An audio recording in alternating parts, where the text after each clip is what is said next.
The journey of grief after losing a spouse is deeply personal, and frustration often arises from the intense feelings of loneliness and longing for the loved one.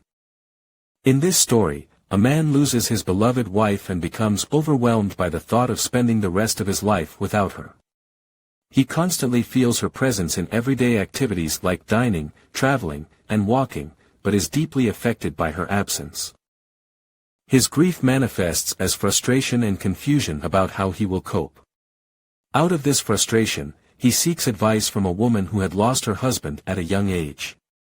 Although his intention is not to offend, the man, in his vulnerable state, asks her how she has managed to move on. She, too, is grieving her lost love, and the question touches a sensitive nerve. Her frustration mirrors his, and she becomes upset at the implication that she might have remarried. In her mind, no one could ever replace her beloved husband, and the question feels intrusive. The essence of this story illustrates how grief can cloud judgment and make even simple conversations difficult. It shows the importance of empathy, understanding, and companionship in times of loss. A person consumed by grief can make awkward decisions or ask uncomfortable questions, not out of malice, but out of desperation for relief from the unrelenting pain of loss.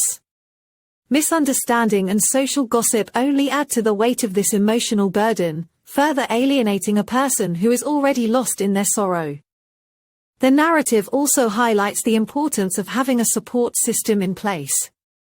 In times of great loss, people need more than just their memories. They need human connection, empathy, and compassion from friends, family, and even strangers. For the man in this story, his grief was made heavier by the lack of a friend or confidant who could help him through this difficult period.